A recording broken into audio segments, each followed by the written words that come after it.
sugar hit me like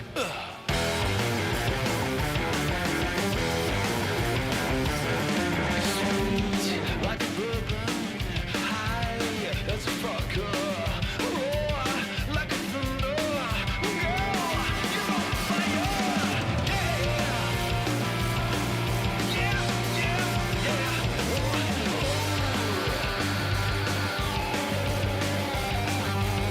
It's the end of the line, but if you're so right, just slay you for a while.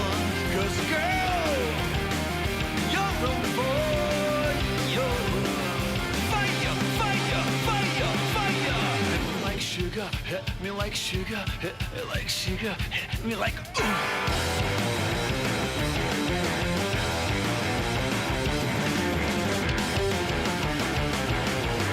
Hit me like sugar till my eyes roll back. You aren't alone. All of us that came before are a part of you, because we echo through you, echo.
Because all of us that came before, because they are part of you, because we echo through, echo.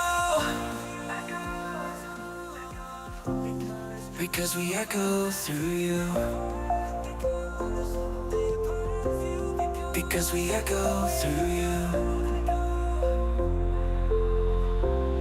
Because we echo through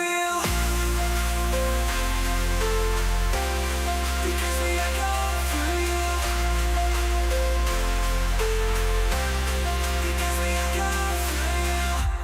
Echo, echo, echo through you.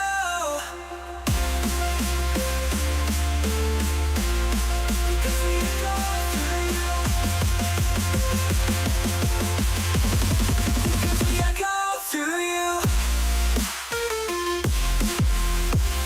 Because we echo through you. Because we echo through you. Because we echo through you.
It is 9:35 a.m. Pacific Daylight Time. It is the 9th day of April 2024, and this is episode 883 of Bitcoin. And the Circle P is open for business. The Circle P is where I bring you plebs just like you with stuff that plebs like you build and sell as goods and services. And today up is Dubrovko, also known as at Oak Grove on Nostr. That is at Oak Grove, Oakgrove. You know, like trees, like oak trees. It's Oak Grove, and he's selling black soldier fly larvae.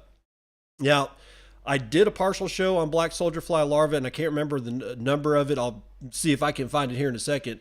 But I can give you the skinny on black soldier fly larvae. If you've got kitchen waste, if you've got, I don't know, like excess chicken manure, if you've got excess organic waste of some kind, black soldier fly, having a black soldier fly bin is really advantageous for a couple. One is the larvae. Yes, they're maggots, but they're black soldier fly maggots. They're not house flies. They're a completely different kind of fly. And I want to make sure that that's that's, you know, very put up front very quickly. Because a lot of people go, ooh, flies, I don't want flies. Oh, no, flies. Yeah, well, if they were house flies, yeah, because they're pestilence. But black soldier flies are different. They are a fly, but the adults don't have a mouth and they don't have an anus, which means that while they're adults, they're doing one thing. They're trying to look to have sex because they want to make babies, right?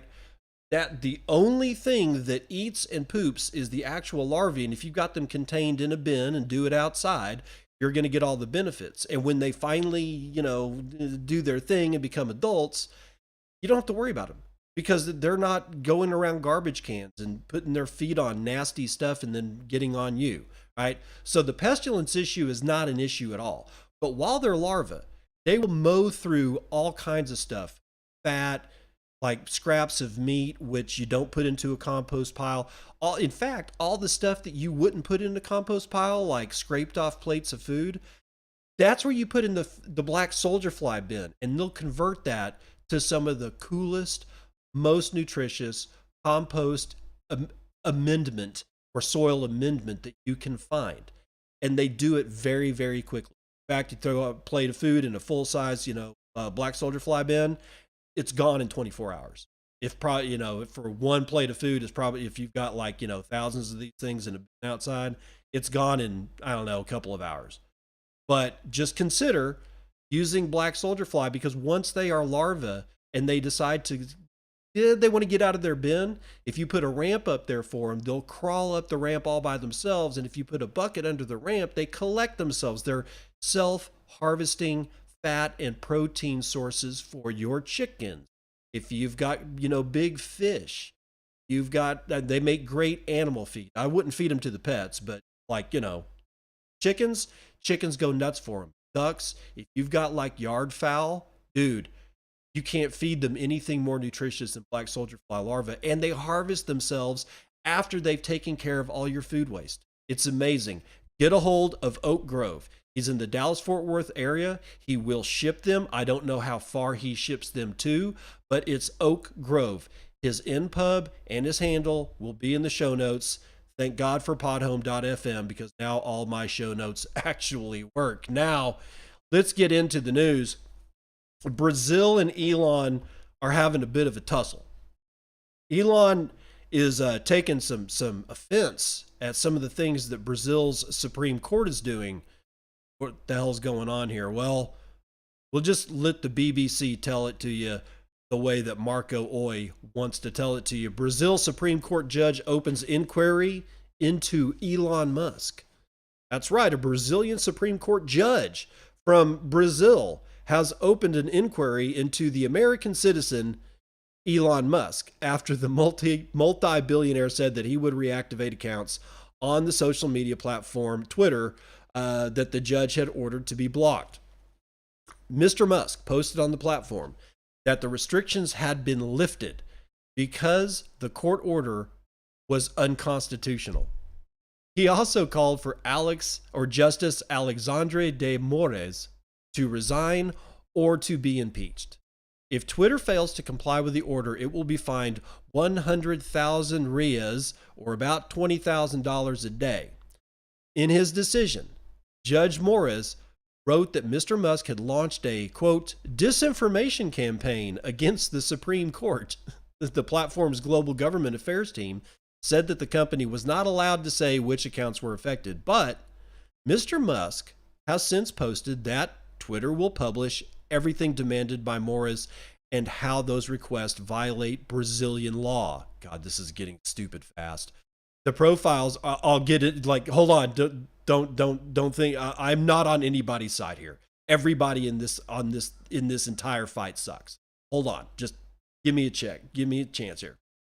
Now, the profiles are believed to have been linked to far-right movements, which posted content related to riots on the 8th of January last year, when thousands of supporters of Brazil's former president, Jair Bolsonaro, stormed the country's Congress, the Supreme Court, and the presidential palace. Judge Morris gained prominence after his decisions to restrict social media platforms in the country. He is also investigating Mr. Bolsonaro and his supporters for their roles in the alleged attempted coup d'etat. On Saturday, the former president posted a video of a meeting he had with Mr. Musk in Saturday back on May 2022. Hours earlier, Mr. Bolsonaro also called on his supporters to gather on the 21st of April. Meanwhile, Brazil's communications minister, Paulo Pimenta, criticized Mr. Musk, posting in capital letters, he went all caps on this, that, quote, social networks are not a lawless land, end quote. We will not allow anyone, regardless of the money and power they have, to affront our homeland, he added. If Twitter decides to disobey the order, the platform could be blocked temporarily, according to Bruna Santos, who is the global campaigns manager at nonprofit organization Digital Action. Quote, Musk acted to provoke the Brazilian judiciary. I think there's a real chance that Twitter might get blocked. Okay, so here's the context. Bolsonaro has been acquitted of all these crimes in Brazil. He's the president. He got taken to task, last year, I think at the end of 2022, and got 2023. Gets elected president again after this judge basically said, no, he's okay. And he's a corrupt son of a bitch. Bolsonaro is not a good guy. So this judge, who's clearly also in the pocket of Bolsonaro and therefore not a good guy, decided, yeah, let's just, he's good. He's good. Well, a whole bunch of people in Brazil were like, oh, F that. No, this guy's a criminal. And they started basically throwing out all the stuff proving Bolsonaro is corrupt and a criminal, whatever. It's not my country. They can do what the Brazilians can do what they want. I'm not making any judgments over it, except that Bolsonaro is clearly not a good guy. All right, we don't have good guys over here in the United States too. They're easily identifiable, as well as Europe. So I'm not saying anything about Brazil. I'm just saying this not a good dude in either event, right? This guy, still president, clearly corrupt. Now his pocket judge on the Supreme Court for Brazil has told an American citizen and an American company what they are going to do in Brazil, and has basically threatened these fines, which leads me to the question: how does another country fine a company that's not a Brazil, that country's, like flying that national flag? And while I know that it's clearly done, I'm just not sure how it is that sure, I guess if it's one country, if it's not a United States company and it's between two different countries, whatever. But it seems odd that the United States would allow this kind of thing to go on, with their companies going, no, dude, no, screw you, go pound sand, is what I would kind of expect. But here's the other thing, and I'm pretty sure that this whole thing stems from the fact that Twitter has offices in Brazil. My question is, do you need them? Does Twitter, does Facebook, does YouTube, does Google, do you really have to have offices in these countries? I mean, it's not like they're going to be able to build a better Google in Ecuador or a better Facebook. I don't like either one of those, but I'm just saying, The FANG companies cannot be replicated by Ecuador, El Salvador, Costa Rica, Brazil, Argentina. They just don't have the money. They don't have the brain power. Sure, they probably got the brain power, but they don't have enough brains throughout all the branches to be able to bring this together because they ain't got the money. They're not going to produce something like Facebook that has the reach of Facebook. They're not going to produce something like Twitter that has the reach of Twitter. It's not going to freaking happen. It's just not. So therefore, my question becomes, why even bother having offices in these countries? Because at that point, you've got employees that can be arrested. Just get them out. Now, no, you're naive. Nah, well, yeah, a little bit, but it doesn't make any sense. Sure, if they want to build another Twitter, let them. Brazil then at that point falls off the face of the planet news-wise. Why? These are the only outlets, that social media is the only outlets from people. And if people from one country aren't talking to people in the other countries, the other countries don't really know what the hell's going on with Brazil, except by what? Mainstream media. I don't trust those guys either. So this is why we Noster. Noster cuts through all of this noise. And by the way, I forgot. Now, I was getting all on Brazil's ass. Now I need to get on Elon Musk's ass.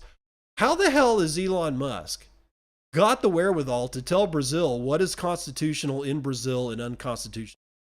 And I know he's actually talking about the Brazilian Constitution, which makes it even more laughable because, as far as I know, Elon Musk doesn't spend a whole lot of legal time down there in Brazil. Sure, does he have lawyers?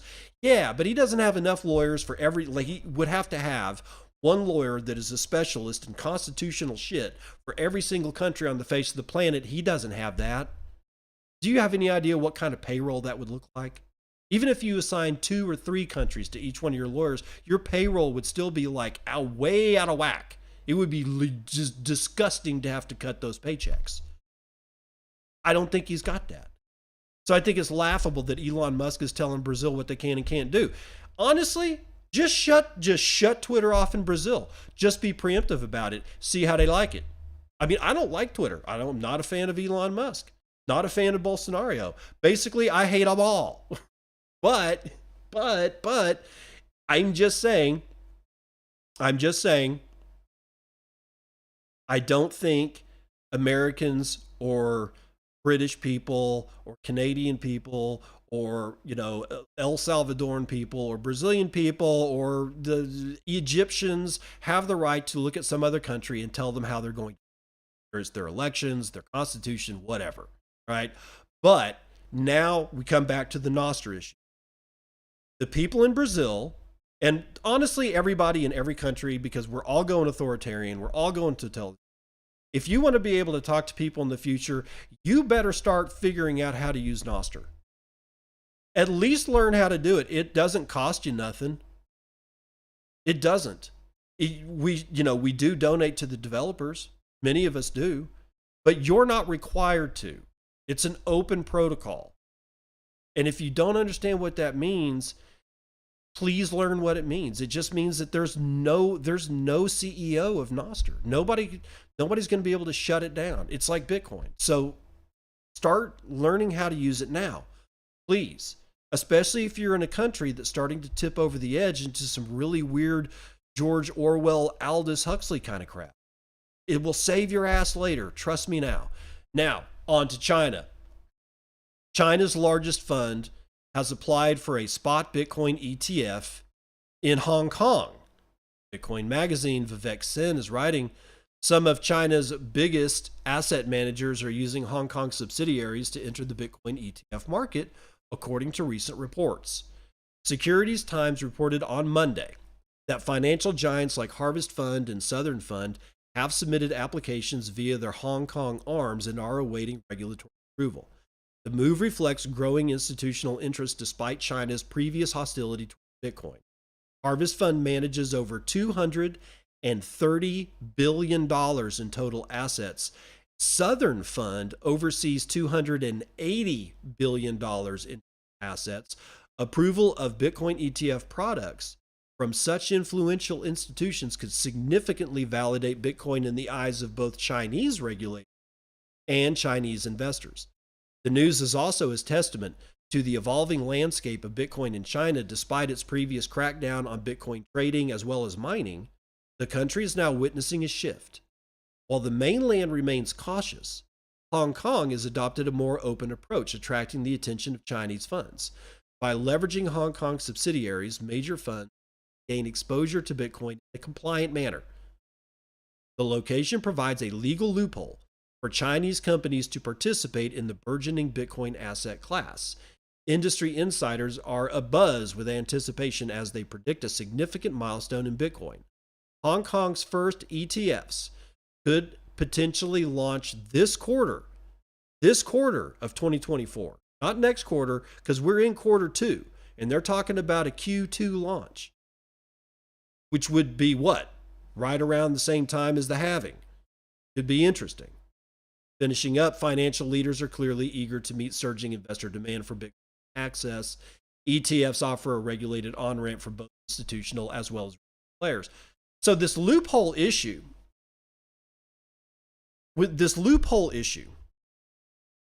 I don't understand it.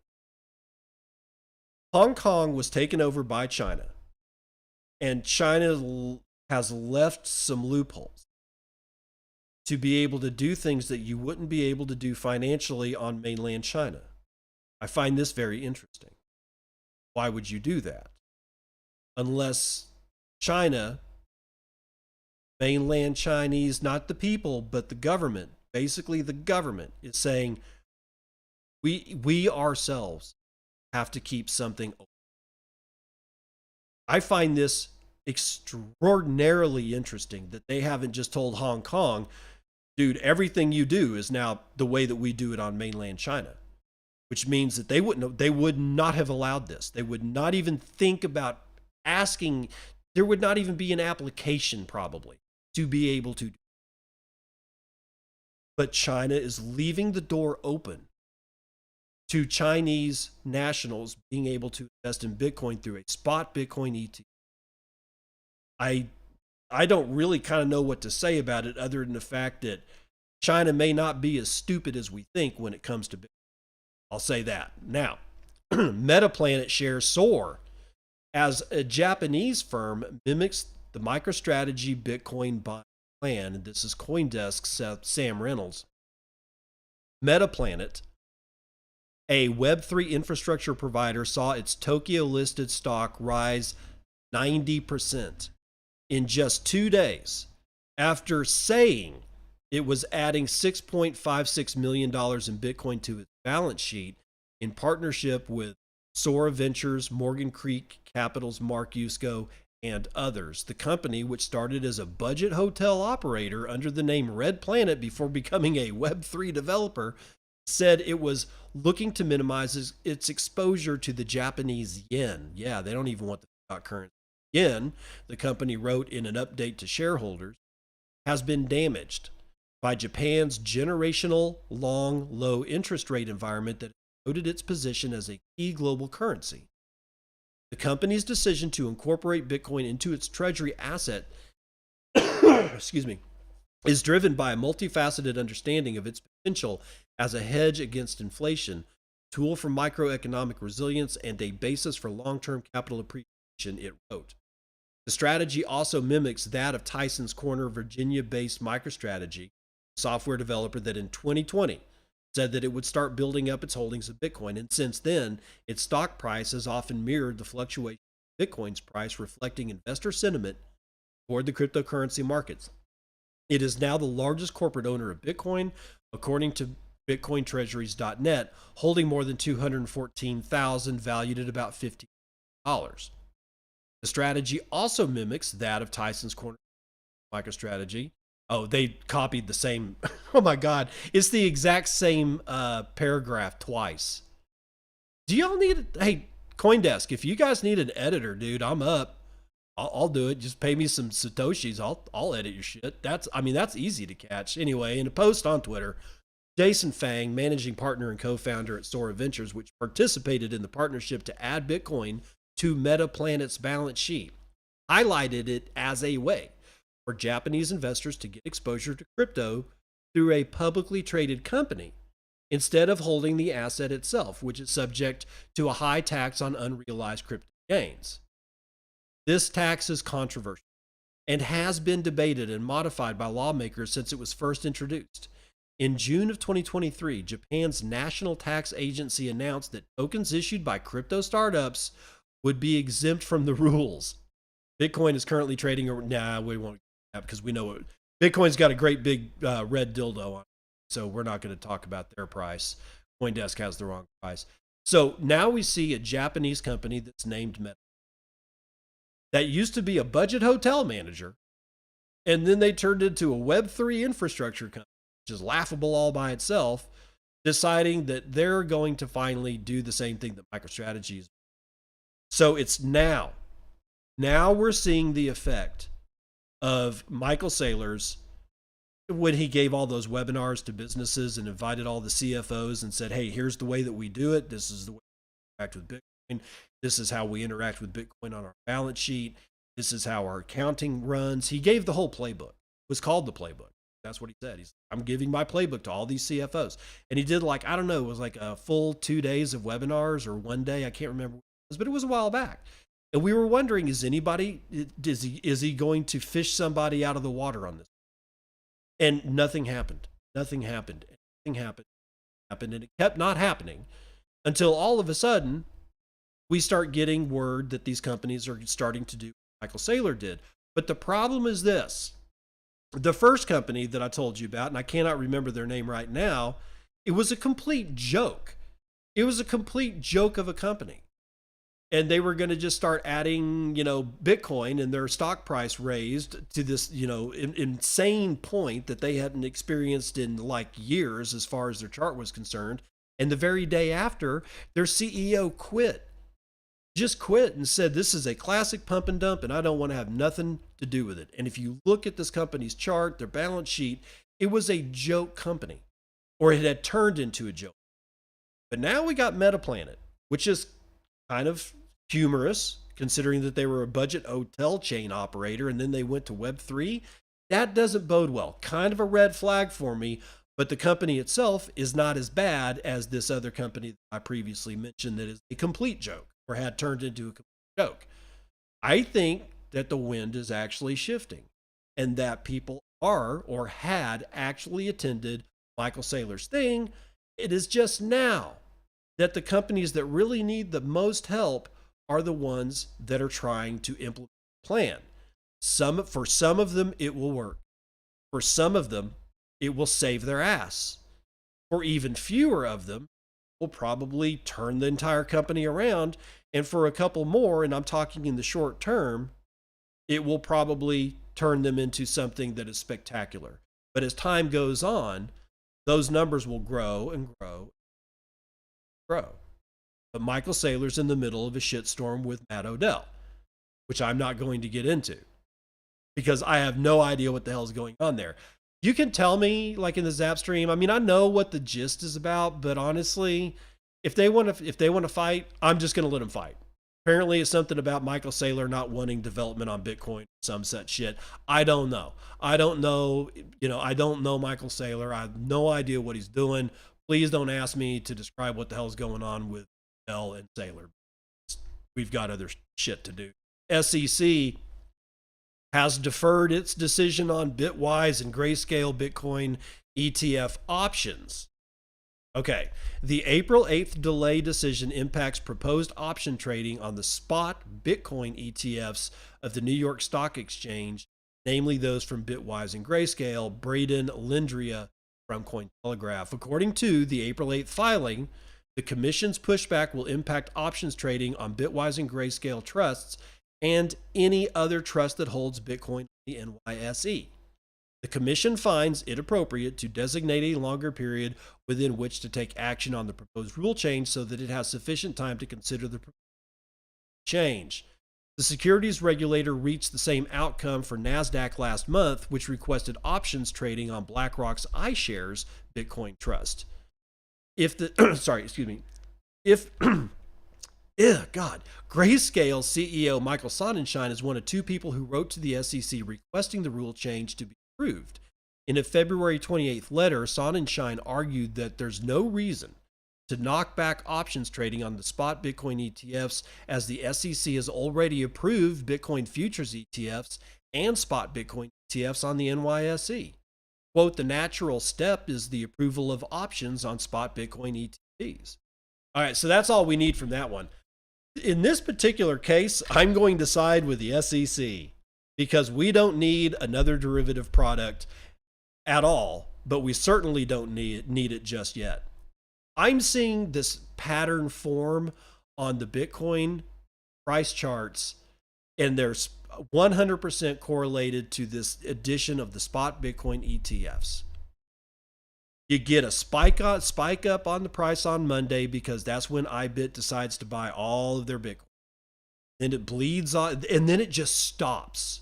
They do their buy, that buy is complete, they're not buying anymore, the market closes, and all of a sudden, all the people, because Bitcoin trades 24/7 around the globe, all the people that don't give a shit about the Grayscale or the IBIT Trust or Bitwise or whatever, they just start selling it down, right? It's an arbitrage trade going on, and they just sell it down, and it bleeds and it bleeds. And then the next day we get a spike down, just like we're seeing today. It's like, it's almost a pattern. It doesn't always happen, but it's happened so often that I'm actually looking at it as a pattern. I wouldn't trade on the pattern, by the way, because this pattern is going to change. Because it's not going to take long for these guys over at Grayscale and Bitwise and all to figure it all out. And they will, somehow or another, they will make adjustments. And the people that are buying those shares, which activates the actual buying of these spot Bitcoin ETFs, they will adjust their behavior as well. So it's a feedback loop, right? But for right now, it's almost like I wait every Monday. I wait for every Monday. Okay, spike up, there it is. And then we bleed off all week long, and then there's problems. And now, we've got the CPI print coming tomorrow, so people are freaking out about that shit. It's always something, right? So the only trading strategy that there is to buy Bitcoin directly and then hold that Bitcoin directly on a hardware wallet or buy your own key, not keep it on exchange. But it really is just buy Bitcoin and hold that Bitcoin securely in a self-custodial manner. That's the only trading strategy that just saying. But we don't need an options on spot right now because this entire pattern is so brutal that the last thing that you want to do is introduce a variable, every variable allows in a completely different attackable game surface to the system that you're talking about. And I guarantee you that's why the SEC does not want to see an option on Bitcoin spot ETFs. And so we're probably not going to get that one for a long time. And honestly, good. I think we've got enough on our plate right now. Okay, over to Binance. Stephen Graves Decrypt has this one. Binance CEO is considering a few jurisdictions for their new Binance headquarters. Binance is set to establish a global headquarters in a reversal of its long-standing claim to be a decentralized company that has no official headquarters. Speaking at Paris Blockchain Week, Binance CEO Richard Tang said that the crypto exchange is in talks with a few jurisdictions over the new location. Quote, where is the value given our suite of products? What is the jurisdiction that has regulations that can cater to our suite of products, our suite of uses? Tang said, adding that staffing processes and taxation agreements are among the multitude of variables that have to be weighed and assessed. The location of Binance's headquarters has long been a vexed question. Under former CEO Changpeng Zhao, or CZ, the exchange initially claimed that as a decentralized company, it had no headquarters, and that the very notion of offices and headquarters were old concepts. Quote, is that an office where people sit? I worked from home for the last 3.5 years, Zhao said in 2020. Quote, our leadership team, they're not sitting in one office. We don't have a clear place where we can go by most people's normal definitions of a headquarters we call a headquarters. As regulatory issues mounted, however, Zhao shifted gears, claiming that an answer to the question was coming in due time. But after he stepped down as CEO under the terms of a $4 billion settlement with U.S. regulators, Richard Tang, his replacement, initially followed the same line.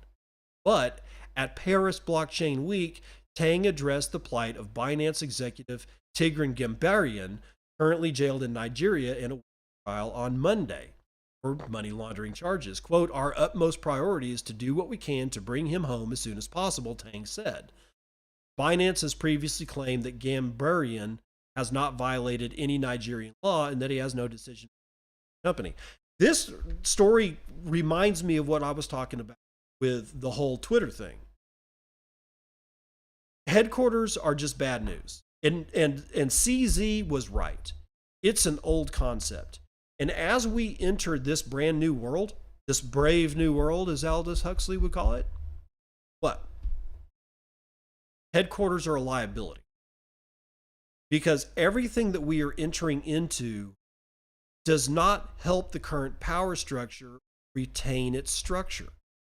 As the current power structure sees its dissolution or potential dissolution before its eyes, pretty much like a cornered or trapped animal, they fight harder than they've ever fought before. And they can be vicious, and they will be vicious. But if you are attacking something as an individual, as a corpus, and when I mean corpus, I mean a structure, a thing that you can point a gun at and shoot, target.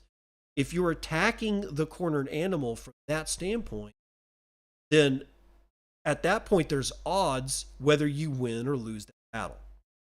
The cornered animal that we've got trapped right now is nothing to be messed with. It's nothing to be sneezed at. It's nothing to be laughed at. It's nothing to be joked about. It's nothing to think that is anything but what it is, a very deadly animal. So the only way to combat that is from a decentralized position. And whether it's a Brazilian judge on the Supreme Court, or the United States president, or it's that idiot up in Canada, Justin Trudeau, it doesn't really matter who it is. They're all the trapped animals.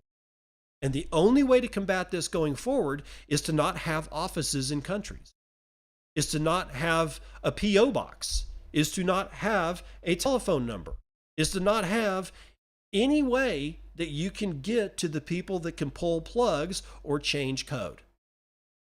And if we continuously think that we're going to have offices and we're going to have headquarters, then all we're doing is weakening our position as an offensive move, and we'll have to remain on the defensive forever and ever and ever.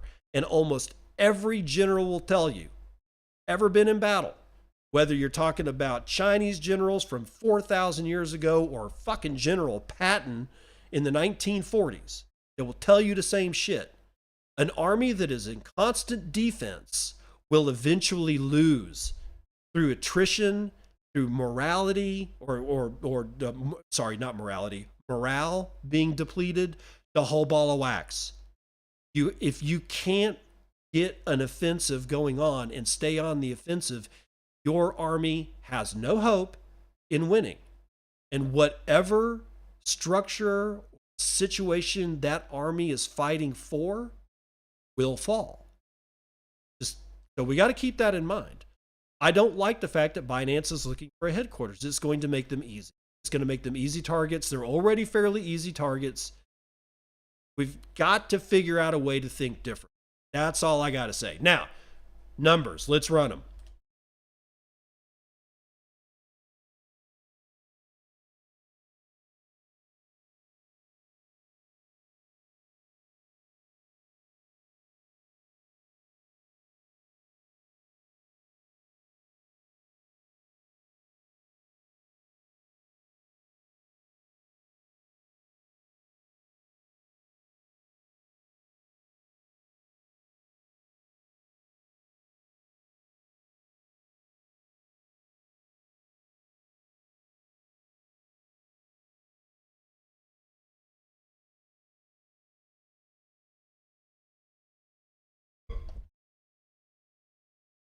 All right, futures and commodities. We got West Texas Intermediate, $1. No, oh God, start this again. Futures and commodities. West Texas Intermediate crude is up 1.5 points to $85.14. Brent North Sea is down 1.16% to $89.30. Natural gas is up 0.5 point to $1.85. Wow, it hasn't been that high in a while. Gasoline has fallen 0.2% to $2.74. Every single one of your shiny metal rocks are doing very well today, including gold, which is up 0.5 point, $2,362. Silver is up 0.5 point, platinum is up 0.8, copper is up 0.25 point, and palladium is up 3.5. Ag is mostly in the red today. Biggest winner today is chocolate, 3.28% to the upside. Biggest loser today is wheat, 1.63% to the downside. Cattle having a good day. Live cattle is up almost a full point. Lean hogs are up 0.75 point, and feeder cattle are up 1 full point. Legacy markets are not doing well because they're waiting on CPI numbers to tell. They want mommy and daddy to hold their hand and tell them what to do, even though mommy and daddy pretty much lies through the CPI. But what Dow is down 0.5 point. S&P is down 1/3. NASDAQ is down 1/5 point, and the S&P Mini is down 1/5. Well, now let's get into Clark Moody's dashboard. $68,370 is still a $1.34 trillion market cap. 19,677,780.5 Bitcoin in circulation. Hash rate is we're losing April 20th. We're losing 420, guys. We got to slow the miners down because they're operating at an average of 614 exahashes per second over the last 2016 blocks. Average fees have decreased again to 0.18 BTC per block. Halving estimate is April the 19th, 2024, and the block space percentage for oracles is 6%. Now, mempool, how many blocks do we got? 178 blocks carrying 153,000 unconfirmed transactions. Woo, fees are up a little bit today. 4.6, no, God. Sorry, guys. 46 Satoshis per VByte is what it's going to cost you for a high priority. 37 is what it's going to cost for low priority, and anything under 4 Satoshis per VByte is going to be purged from mempools around the world. Mempool.space/mining is showing 624.8 exahashes per second. Guys, you'll not hear me say this very often, but this is one of the times that I wish we had lower hash rates. I really, really want to see 69,420 on 420, 2024. I mean, it's like all the planets aligning around the eclipse. Yeah, if you didn't know that, Saturn and Jupiter were just on the left-hand side of the sun in the northern hemisphere. There's a comet next to them in that little cluster. Mercury is on that side. There's like one other planet, and I can't remember what is on the side. It's like this. Not only did we have a full solar or a full lunar eclipse or whatever you want to call a solar eclipse, full eclipse of the sun, whatever the hell that is, you had a whole shit ton of planets that were grouped really, really close to the position of the sun in the sky at that time. Absolutely. Anyway, let's see here. What do we got? Is that it for that? Yeah, that's it for that. Now, from the show episode, so number, I think it was 882, Wall Street Supplicants. Wise Hodl boosted me 10,101 sats, a full palindrome. Thank you, bro. Great show. Yours is the only one with auto download privileges on my Fountain app. Wow, cool, man. A Wise Hodl with 2121 says pay-per-queue is legit. Thank you for bringing it up. ppq.ai. That's ppq.ai. The Bird boosted with 1,000 sats said solid show yet again. Pies with 1,000. Thank you, sir. No, thank you. Pies with 999 says no, thank you. No, thank you. Gold God's Death with 337. Thank you, sir. No, thank you. Cos Peeland 210 says, do you got my DMs on the Nosters? Cos, I do. There's all kinds of stuff going on in the background over here, and it's not about the show. It's other stuff that's external to the show. It's just shit I got to do, and I can't really.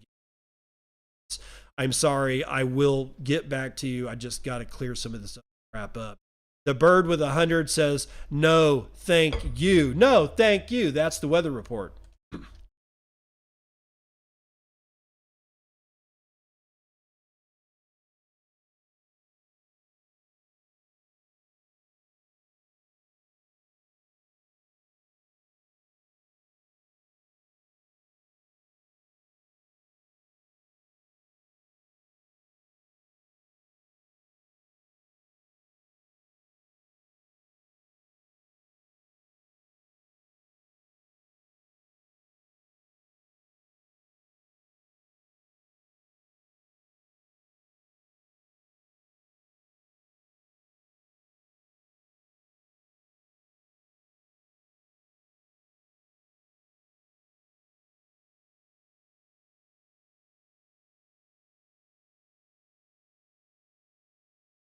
Welcome to part 2 of the news you can use. Mutiny Wallet version 0.6.2 federated lightning addresses for Mutiny Plus users. Holy crap. Listen up. Providing lightning addresses to a non-custodial wallet can be challenging, as they require a web server and constant online presence. To solve this issue, we've integrated federated lightning addresses. Excited to announce the preview of lightning addresses for Mutiny Plus users. No more invoice requests needed when paying friends by name directly on wallet, announced the makers of Mutiny Wallet. Inspired by Cody Lowe's Hermes project, our new feature uses eCash locked to your pub key, so only you can spend it when you're back online. The wallet listens for DMs on Nostr and unlocks tokens once received. We've also added blinded authentication tokens to our Hermes server to separate your wallet identity from the name of the Lightning address that you registered. We keep your Lightning address as private as possible while providing the service. We'll write another article on the technical details of how this works. Fediment is required for this feature to work, so you gotta add one before adding a Lightning address. For this first MVP, there's also a requirement that you do not change the federation that you had when you added the Lightning address. We will support this in a later release. If you change it, you're going to stop receiving funds from your Lightning address, and you'll have to change it back to the original federation. So the federation, the fediment that you chose on Mutiny, that you chose when you had when you chose your Lightning address, are locked together. If you change the fediment, you will lose the ability to get hash. Okay, so keep that in mind. And then they do some thank yous and whatnot. What the hell does it mean? Well, it means that I'm going to be able to have, essentially just be able to get eCash from because my NPub is registered with Mutiny Wallet. Now, Mutiny Plus is, as far as I know, is a paid service. I'm not sure about that. I'm not sure, but I think there's the Mutiny Wallet, which everybody can get, and then there's Mutiny Plus, which is like a premium kind of thing, as far as I know. That's what I think is going on. So, with that said, this may not be just for everybody. It may just be for the people that are paying. But I'll bet you my hat that they release that to the general public after they've tested the living crap out of it, because it would be so nice to have this functionality inside Mutiny, which already does a ton of stuff. If you're not playing with Mutiny, you might want to pull it down and just kind of set it up and just hang out with it for a little while and see if it's something that's right for you. Now, on to Bhutan. They're ramping up their Bitcoin mining capacity by 600 megawatts as the halving looms. Bhutan, their investment firm or their investment arm called Druck Holding and Investments, and BitDeer Technologies Group are planning to ramp up their Bitcoin mining operation to help offset the revenue impact of the upcoming Bitcoin halving. The planned upgrades will increase the Himalayan kingdoms. Bhutan is a kingdom, it's not a company. It's the kingdom of Bhutan. The Himalayan kingdom's mining capacity by 500 megawatts for the first half of 2025, Matt Lingu Kong, chief business officer at BitDeer, said in an interview. That would bring Bhutan's total capacity to 600 100 megawatts. So Bhutan started with 100 megawatts, and they liked it so much that they're going to add 5x. They're going to add 500 megawatts to come to a total of 6. They didn't even ramp up by half. They were like, no, hell no, man. Let's not even double it. Let's go way past doubling it. Let's 5x that son of a bitch. Anyway, both DHI and BitDeer remain confident that they can keep their operations efficient, even if Bitcoin's price falls following a Bitcoin halving. According to Kong, BitDeer boasts one of the industry's lowest expenses per Bitcoin mined, costing a minimum of $20,000 per to mine. That's actually pretty good return. Hardware wallet interface version 3.0.0 has been released. The hardware wallet interface is a Python library and command line tool for interacting with hardware wallets. It provides a standard way for software to work with hardware wallets without needing to implement device-specific drivers. This should be good for people that are building hardware wallets on a budget. Being able to have a library of stuff that you can interact with the hardware, your hardware wallet can now reach out and do all kinds of other stuff because of things like this. I think this puts more power in the hands of smaller developers that are operating off of much lower budgets than people like Cold Card or CoinKite, company behind Cold. And I think that that's good. I think the more options we have, the better it's going to be for everybody. Reminder that Bitcoin Plus in Austin is taking place on May the 1st through the 4th. Remember, it's an international Bitcoin developer conference that aims to shine a light on the most interesting and cutting edge advances in Bitcoin laws and development. Again, that is Bitcoin Plus. It's in Austin, and it's coming up quick, May 1st through the 4th, and it's right there on Town Lake. What do we got here? Bitcoin Policy Summit 2024 is live right now. It's going on, and you can watch it live. It's the conference for policymakers, academics, and industry leaders to discuss the opportunities and challenges presented by digital currencies, and it's taking place in Washington, D.C., and it's going on today. So what would you imagine that you'd hear if you tune into the live stream? And if you go to my show notes, you'll find this article at a bunch of links, and I'll try to get chapters in this one. I'm still learning how to use podhome.fm, so I didn't have chapters in the last one. But you'll have the link to this story, okay? So you'll be able to find out where the link to the live stream is. So today is welcoming. There's an opening keynote by Natalie Smolensky. There's a talk called Resistance Money, a philosophical examination of Bitcoin. There is a fireside chat with Representative Patrick McHenry. There is What Makes Bitcoin Valuable, given by Mike Brock. There is How I Resisted 3 Dictators with Bitcoin. Why Russian Dissidents Use Bitcoin, Lessons from Navalny's Foundation, Bitcoin Against Autocracy, a Modern Tool for Freedom.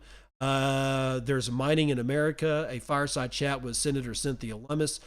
This is, wow, there's all kinds of shit going on here, and it's all being streamed live today, right? It goes all the way to 5 p.m. There's got to be like 25 talks on this son of a bitch. So again, if you want to go see that, it'll be in the show notes, and it will be linked, and you'll be able to get to it live right out of the show. In fact, for the guys over there in zap.stream, I'm just going to put this schedule right on up here. And there you go. That should do it for the morning roundup.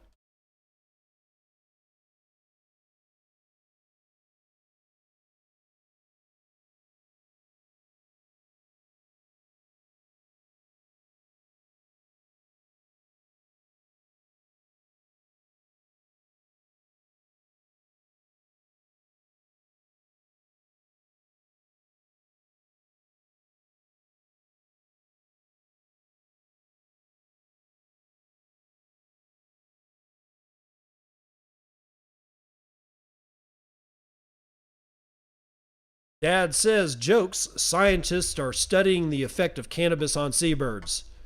They've left no turn unstoned. All right, so I've got everything in for my portable podcasting studio. It's nice. It's all nice and neat in a pack. Hodlebod, if you're listening, check your DMs. You need to be the first one up. I want to come to wherever it is that you want to go. I want to see if I can set this thing up inside of 5 minutes or 10 minutes, and that we can start rolling inside of 15 or 20 minutes from the time that I walk in. That's the test. Please get a hold of me. It's in your DMs, and I don't want to just continuously ping you and ping you and ping you. But again, for anybody who's listening that doesn't know, this rig cost me about, I think after it's all said and done, I'm going to say $1,150. So $1,150, none of which came out of my own pocket. This was all funds from Zaps and Boostagram, streaming Satoshis to this show. This 100% was made, the money that I used for this was made by this show, right? I think it's important to be upfront with that, because it's not tooting my own horn, because you got other people that are making money, that kind of money in a day, right, on their Bitcoin podcast. So it's definitely not about tooting my own horn. In fact, it may actually be looked at as, God, that's embarrassing. But I don't care, because it is money that the show made by itself, nobody else involved but me and you. Well, and at this point, there has to be a, hosting company, but I'm not going to include those guys right now. Although I will say good things about podhome.fm. If you're not using podhome.fm as your Bitcoin host, you might consider it. It's really cool. Pretty slick interface. I have had no problems so far. It's affordable. It's not any more expensive than I was spending on SoundCloud. And I really love it. And they fixed my little problem that I had with show notes. So I'm nothing but grateful. In either event, just between me and you, we did this together. So now I've got the ability to go somewhere that's not my house, that's locked behind this computer. I can go and take interviews and do interviews other places. And that's a step up. It should have happened a lot longer than 5 years that I've been doing this show, but not everybody can be super successful out of the box. And this show is not super successful out of the box, but it was successful enough to buy an entire road show. So I have nothing but you guys to thank for that, and I will see you on the other side.